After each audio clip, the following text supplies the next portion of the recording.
Hello बच्चों, कैसे हो आप लोग। आइए बच्चों, आप लोगों का मेरे यूट्यूब चैनल में फिर से बहुत बहुत आप लोगों का बच्चों स्वागत है। आज का टॉपिक है बच्चों अक्रिया के वेग को प्रभावित करने वाले कारक। अक्रिया के वेग को प्रभावित करने वाले कारक, ठीक है ना। आइए बच्चों, इसके बारे में जानते हैं। आज का टॉपिक क्या है, अभिक्रिया के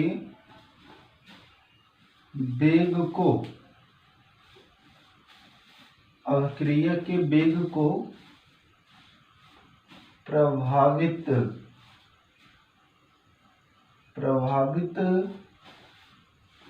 करने वाले कारक। अक्रिया के वेग को प्रभावित करने वाले कारक, राइट बच्चों।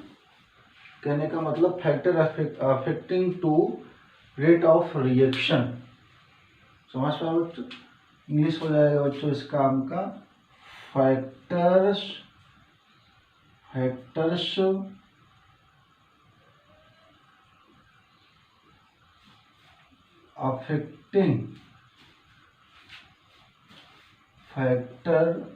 अफेक्टिंग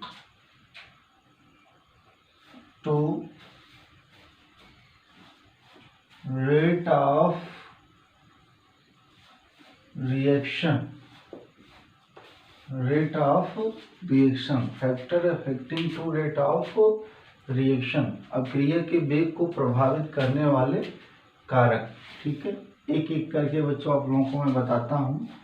अक्रिया के वेग को प्रभावित करने वाले कारक क्या होते हैं, राइट बच्चों।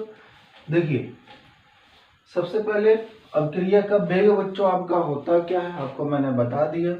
किसी इकाई समय में, ठीक है, अभिकारक या उत्पाद की सांद्रता में परिवर्तन की दर बच्चों आपका अक्रिया का वेग कहलाता है। क्लियर मैटर, समझ पाओ।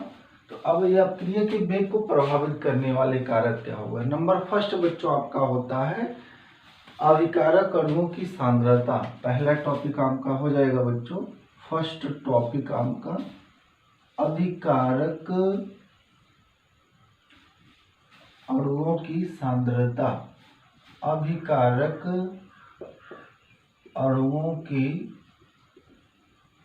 सांद्रता पहला टॉपिक है अभिकारक अणुओं की सांद्रता बच्चों आपका, राइट बच्चों। अभिकारक अणुओं की सांद्रता क्या होती है, कैसे बच्चों प्रभावित करता है अक्रिया के वेग को, इसके बारे में जानेंगे। देखिए बच्चों, अभिकारक के अणुओं की सांद्रता क्या होती है। किसी भी बच्चों कोई अभिकारक दिया गया है, ठीक है, अभिकारक के अणुओं में बच्चों जो है जो वेग होता है बच्चों आपका, वेग जो है वेग को सांद्रता प्रभावित करती है। क्लियर, समझ पा। कहने का अर्थ ये हुआ, किसी अभिकारक अणु की बच्चों जब हम सांद्रता बढ़ाएंगे, ठीक है, कंसंट्रेशन बच्चों बढ़ाएंगे, तो वहां पे बच्चों आपका उसका ताप भी बढ़ेगा, ठीक है ना। ताप भी बढ़ाएंगे, और जब ताप बढ़ाएंगे बच्चों तो क्लियर है उसका वेग क्या हो जाएगा, बढ़ जाएगा। अक्रिया की वेग बढ़ जाएगी। Clear matter. और जब अक्रिया का वेग बढ़ जाएगा तो अणुओं के मध्य बच्चों जो कोलिजन होता है आपका, यानी टक्कर होता है, उनकी संख्या क्या होगी, बढ़ जाएगी। समझ पा रहे हो।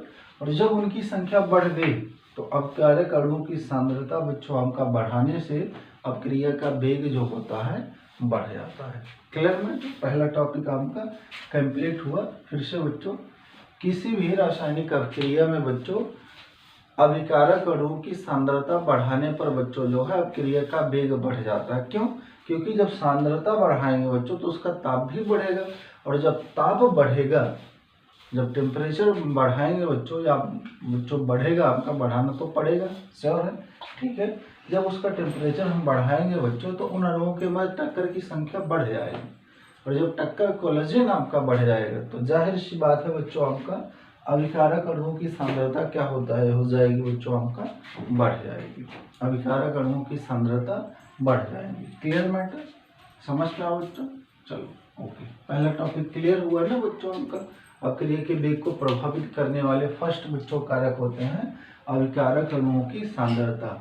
अब अभिकारक क्या है, जैसे थोड़ा सा एग्जाम्पल जान लो। जैसे ए से बच्चों आपका बी बनाया तो यही अभिकारक होता है, ठीक है ना। इसकी सांद्रता हम बढ़ाएंगे तो इतना ही टेम्परेचर भी हमें बढ़ाना पड़ेगा। जब सांद्रता बढ़ाएंगे टेम्परेचर बढ़ेगा, और जब टेम्परेचर बढ़ेगा तो इन अणुओं के मध्य टक्कर अधिक होगा, बढ़ेगा, और जब टक्कर बढ़ेगा तो अभिक्रिया का वेग भी क्या हो जाएगा, ऑटोमेटिक आपका बढ़ जाएगा। क्लियर, पहला टॉपिक कंप्लीट, समझ पाए। दूसरा होता है बच्चों, दूसरा नंबर 2 आपका बच्चों ताप, टेम्परेचर। दूसरा टॉपिक क्या है आपका, ताप होता है, ताप अर्थात टेम्परेचर। अब इसके बारे में जानते हैं बच्चों, आपका ताप कैसे प्रभावित करता है अभिक्रिया के वेग को। कोई भी बच्चों अभिकारक अणु दिया गया है, आप सांद्रता बढ़ा रहे हो, ठीक है ना, सांद्रता बढ़ा रहे हो तो जाहिर सी बात है बच्चों उस अभिक्रिया का वेग भी बढ़ेगा। अतः किसी भी अभिक्रिया का बच्चों वेग बढ़ाने पर, किसी अभिक्रिया का बच्चों ताप बढ़ाने पर अभिक्रिया का वेग भी बढ़ता है, क्योंकि उन अणुओं के मध्य टक्करों की संख्या कुल बढ़ जाती है। जब अभिकारक अणुओं की टक्करों की कुल संख्या बच्चों बढ़ जाएगी, जब टक्कर की कुल संख्या क्या होगी, बढ़ जाएगी, तो उनका बच्चों वेग भी क्या हो जाएगा, बढ़ जाएगा। कहने का अर्थ ये हुआ बच्चों आपका दूसरा टॉपिक, ताप बढ़ाने पर, ताप बढ़ाने पर अभिक्रिया का वेग भी बढ़ता है। अगर हम ताप बढ़ा रहे हैं बच्चों हमका, तो अभिक्रिया का वेग भी क्या हो जाएगा, बढ़ जाएगा। क्लियर मैटर, समझ पाया कि नहीं बच्चों। ओके, चलो आ जाओ अगला सी बच्चों आपका। 1 पॉइंट हो गया, 2 पॉइंट हो गया, तीसरा आ जाइए। तीसरा टॉपिक बच्चों आपका होता है उत्प्रेरक। तीसरा क्या होता है बच्चों आपका, उत्प्रेरक। अब इसके बारे में जानेंगे बच्चों। देखिए बच्चों, किसी भी रासायनिक अभिक्रिया में कोई अभिक्रिया हो रही बच्चों आपका, अगर उसमें बच्चों संकीर्ण ऊर्जा का मान, संकीर्ण ऊर्जा का मान उत्प्रेरक की उपस्थिति में बच्चों आपका संकीर्ण ऊर्जा का मान बच्चों क्या होता है, कम कर देता है, ठीक है ना। उत्प्रेरक अभिक्रिया की संकीर्ण ऊर्जा जो होती है, उत्प्रेरक अभिक्रिया है, किसी उत्प्रेरक की उपस्थिति में जो अभिक्रिया होगी, अभिक्रिया की एक्टिवेशन एनर्जी जो होती है वो कम कर देती है बच्चों। अगर उत्प्रेरक है तो अभिक्रिया की संकीर्ण ऊर्जा एक्टिवेशन एनर्जी क्या हो जाएगी, लो हो जाएगी, ठीक है ना। और जब लो हो जाएगा तो अभिक्रिया का वेग बढ़ जाएगा। ऐसी स्थिति में अभिक्रिया का वेग क्या हो जाएगा, बढ़ जाएगा। और जब आपका अभिक्रिया का वेग बढ़ गया, ठीक है, तो कहने का अर्थ बच्चों आपका अभिक्रिया के वेग को प्रभावित कर रहा है कैटालिस्ट आपका उत्प्रेरक। क्लियर मत, समझ में आया बच्चों। कहने का अर्थ ये हुआ, उत्प्रेरक अभिक्रिया दिया गया है, कोई उत्प्रेरक वाली अभिक्रिया हो रही है। अगर उत्प्रेरक वाली अभिक्रिया है तो उसमें बच्चों जो उसकी एक्टिवेशन एनर्जी है, एक्टिवेशन एनर्जी क्या होती है, उस अभिक्रिया को संपन्न कराने के लिए आवश्यक न्यूनतम बच्चों ऊर्जा की मात्रा ही एक्टिवेशन एनर्जी होती है। अब उत्प्रेरक अभिक्रिया जो है तो एक्टिवेशन एनर्जी का मान क्या हो जाएगा, घट जाएगा। और जब एक्टिवेशन एनर्जी बच्चों आपका कम हो जाएगा, मान कम हो जाएगा, तो उत्प्रेरक अभिक्रिया का बच्चों जो है, उत्प्रेरक जो है क्रिया के वेग को क्या करेगा, प्रभावित करेगा। कहने का मतलब उत्प्रेरक की उपस्थिति में, उत्प्रेरक की उपस्थिति में अभिक्रिया का वेग क्या होता है, बढ़ जाता है। उत्प्रेरक की उपस्थिति में अभिक्रिया का वेग बच्चों आपका बढ़ जाएगा। क्लियर मैटर, समझ में आया। उत्प्रेरक कोई दिक्कत है, वैसे भी उत्प्रेरक रासायनिक अभिक्रिया की दर को क्या करता है, घटा सकता है, बढ़ा सकता है। क्लियर मैटर, ओके बच्चों। अगला टॉपिक है बच्चों अभिकारकों का पृष्ठ क्षेत्रफल। अगला बच्चों आपका अभिकारकों का पृष्ठ क्षेत्रफल। अभिकारकों का पृष्ठ क्षेत्रफल, अभिकारकों का पृष्ठ क्षेत्रफल। देखिए बच्चों, अभिकारक का पृष्ठ क्षेत्रफल एरिया क्या बच्चों, कोई भी अभिकारक आपका दिया गया है, यदि उसका हम क्षेत्रफल बढ़ा रहे हैं, ध्यान दो, कोई अभिकारक आपका है, लिया गया है, आपने अभिकारक लिया, मान लो कुछ मात्रा क्वांटिटी आपने पहले कम क्वांटिटीज में लिया, अब उसको अधिक बच्चों अधिक क्षेत्रफल में लेना। अधिक क्षेत्रफल में लेना क्यों है, जब उसमें अभिकारक की बच्चों क्वांटिटीज अधिक, उनके अणुओं की संख्या अधिक बढ़ाएंगे, मोल की संख्या बच्चों अधिक बढ़ाएंगे, अणुओं को मोल में लिखा जा सकता है ना, ठीक है। जब बच्चों उनके अणुओं की संख्या या मोल बच्चों अधिक हम बढ़ाएंगे तो उनका क्षेत्रफल भी बढ़ेगा, पृष्ठ क्षेत्रफल भी बढ़ेगा। और जब पृष्ठ क्षेत्रफल आपका बढ़ जाएगा तो याद रखो बच्चों आपका अपक्रिया का वेग भी आपका क्या हो जाएगा, बढ़ जाएगा। क्लियर मैटर, समझ पाए कि नहीं बच्चों? कोई दिक्कत तो नहीं? कहने का मतलब अगर आप अभिकारक अणुओं का पृष्ठ क्षेत्रफल आप बढ़ा रहे हो, जाहिर सी बात है बच्चों, अभिकारक अणुओं का पृष्ठ क्षेत्रफल आप जब बढ़ाओगे तो ऐसी स्थिति में अपक्रिया का वेग भी क्या होगा, बढ़ेगा। पृष्ठ क्षेत्र किसी अभिकारक अणुओं का बच्चों पृष्ठ क्षेत्रफल बढ़ाने पर अपक्रिया का वेग भी क्या होता है, बढ़ जाता है, अधिक होता है। समझ पाओ बच्चों? यहाँ पर कौन सा हो गया बच्चों पॉइंट, चौथा पॉइंट हो गया। Clear matter? अगला बच्चों, अगला टॉपिक 1 2 3 4 बच्चों पांचवा, ठीक है। पांचवा टॉपिक क्या हो जाएगा, प्रकाश बच्चों आपका, ठीक है ना। अगला टॉपिक क्या हो जाएगा, प्रकाश, ठीक है, लाइट बच्चों आपका, प्रकाश के बारे में जानेंगे। किसी अभिकारक अणुओं में बच्चों हमका यदि हमें प्रकाश की आवश्यकता पड़ती है, किसी में बच्चों प्रकाश की उपस्थिति में बच्चों अपक्रिया की दर क्या होती है, बढ़ जाती है, ठीक है ना। तो जब बच्चों आपका किसी भी अपक्रिया का बच्चों प्रकाश की उपस्थिति में हो रहा है तो उसकी देहली ऊर्जा बच्चों जो होती है, देहली ऊर्जा, ठीक है ना, देहली ऊर्जा तल को प्राप्त करने के लिए प्रवृत्ति होती है, ठीक है ना। क्लियर? जब प्रकाश की उपस्थिति में बच्चों हम अपक्रिया करा रहे हैं तो उसकी देहली ऊर्जा प्राप्त करने के लिए उसे तल की आवश्यकता पड़ती है। और जब बच्चों आपका वो तल की आवश्यकता पड़ेगी तो उनका बच्चों जो है वेग क्या हो जाएगा, हाई हो जाएगा, बढ़ जाएगा, ठीक है ना, उनका वेग क्या हो जाएगा, बढ़ जाएगा। क्लियर? तो ये बच्चों आपके कारक होते हैं अपक्रिया के वेग को प्रभावित करने वाले कारक, ठीक है। एक बच्चों बांड भी होता है, बच्चों बांड की उपस्थिति में भी बच्चों आपका इनका अपक्रिया का वेग बच्चों आपका होता परिवर्तन। अगर बच्चों कम बांड है, दो अपक्रिया दिया गया, एक कम बांड है एक में अधिक बांड है, अगर अधिक बांड है तो अपक्रिया का वेग जो है बच्चों आपका अधिक वाले बांड में बच्चों होगा वियोजन, और कम बांड में उनका वियोजन कम होता है। Clear matter? ये टॉपिक आपका होता है, ठीक है। समझ में आया बच्चों? कोई दिक्कत तो नहीं समझने में?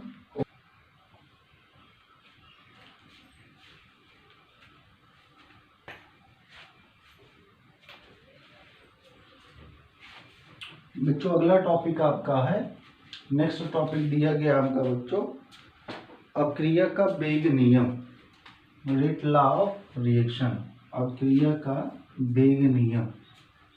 अगला टॉपिक बच्चों अभिक्रिया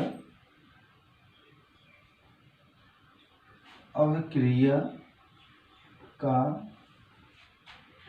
वेग नियम या दर नियम भी कहते हैं या दर समीकरण भी कहते हैं।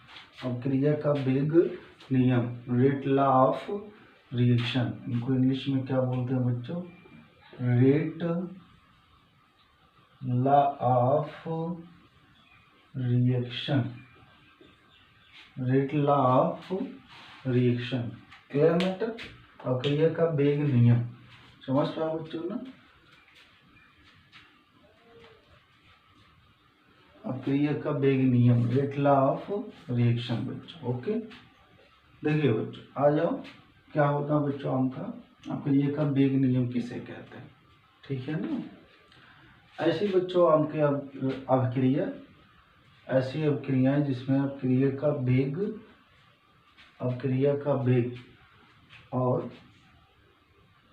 अभिकारक की सांद्रता, अपक्रिया का वेग और अभिकारक की सांद्रता, अपक्रिया का वेग और अभिकारक की सांद्रता, वेग सांद्रता बच्चों का मतलब अपक्रिया का वेग होगा और अभिकारकों की सांद्रता को संबंध स्थापित करने वाले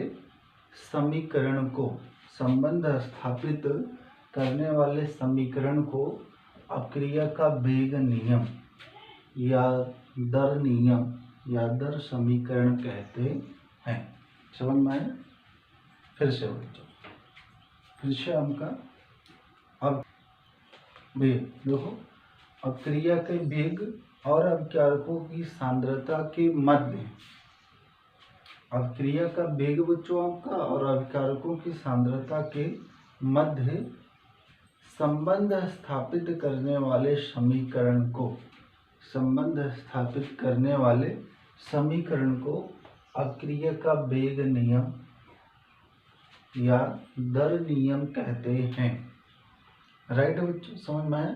फिर से, अभिक्रिया के वेग और अभिकारकों की सांद्रता के मध्य, अभिकारकों की सांद्रता के मध्य संबंध स्थापित करने वाले समीकरण को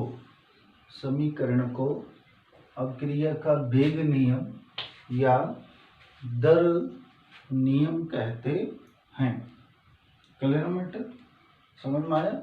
ओके, ठीक है, आगे आ जाओ।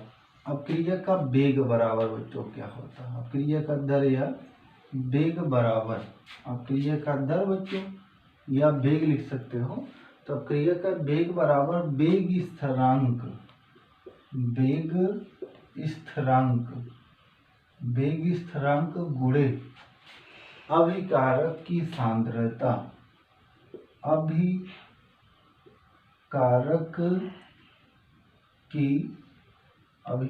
की सांद्रता, अभिकारक की सांद्रता बच्चों, पावर आम का n, पावर आम का n।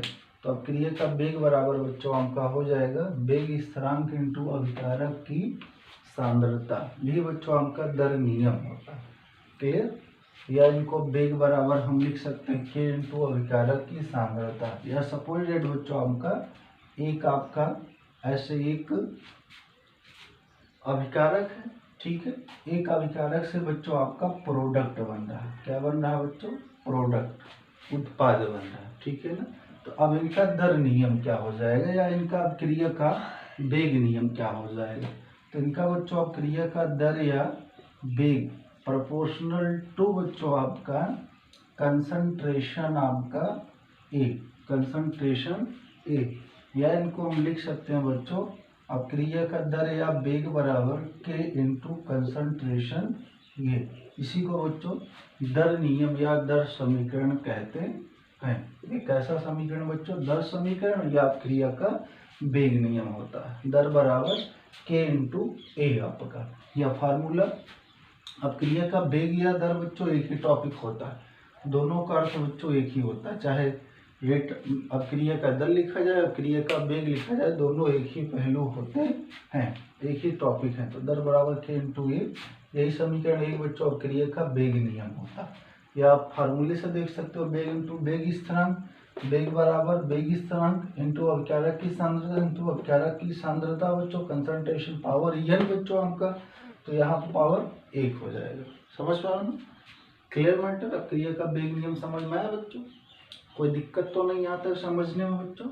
ओके, अब आइए बच्चों आपका, अगर आपको के का बच्चों मात्रक निकालना हो, वेग स्थिरांक का मात्रक, ठीक है, क्या निकालना आपकी टॉपिक में बच्चों? आपको वेग स्थिरांक का मात्रक। तो वेग स्थिरांक का मात्रक कैसे आप ज्ञात करोगे? इसका मात्रक ज्ञात करने का बच्चों क्या फार्मूला होता है, ठीक है ना।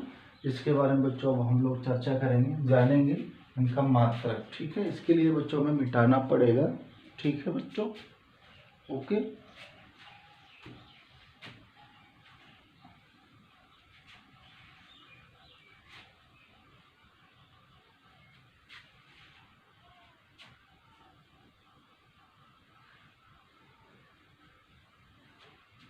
देखो बच्चों, वेग स्थिरांक का मात्रक क्या होता है, क्या निकालने जा रहा हूँ अगला टॉपिक, वेग स्थिरांक का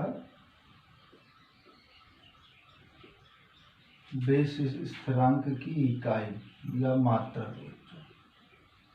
क्या बच्चों? आपका इकाई, यूनिट, ठीक है, या मात्रक। तो बच्चों अभी आपने क्या समझा बच्चों? वेग बराबर होता है आपका वेग स्थिरांक के इंटू आपका अभिकारक की सांद्रता, अभिकारक की सांद्रता। यहाँ पर क्या लिखेंगे?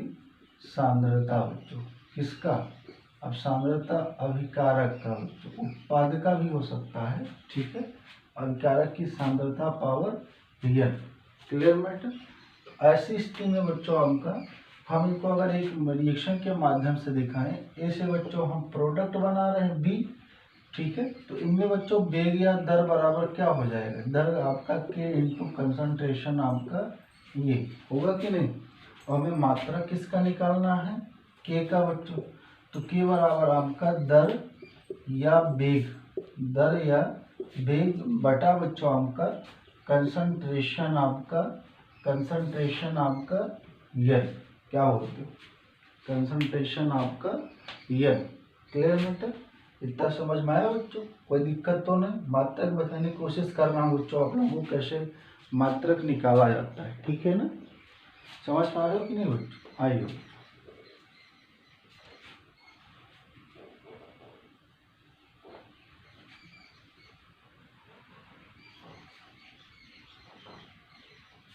अब यहाँ पर बच्चों के की यूनिट क्या हो जाएगी, कैसे निकालेंगे, के इज इक्वल टू आपका दर या वेग का मात्रा क्या होता है, mole litre inverse second inverse, right बच्चों, यही तो आपको बताया गया था ना। इसका मात्रक बच्चों आपका मोल, फिर उसके बाद लीटर इनवर्स, फिर उसके बाद सेकेंड इनवर्स बटा कंसंट्रेशन ए की पावर n, और सांद्रता बच्चों मोल प्रति लीटर में लिखा जाता है, तो इसको क्या लिखेंगे बच्चों आपका मोल प्रति लीटर या लीटर इनवर्स, राइट, और पावर क्या हो जाएगा बच्चों n, पावर आपका क्या हो जाएगा n। समझ पा रहे हो कि नहीं बच्चों, क्लियर मैटर, कोई दिक्कत तो नहीं आता समझने में।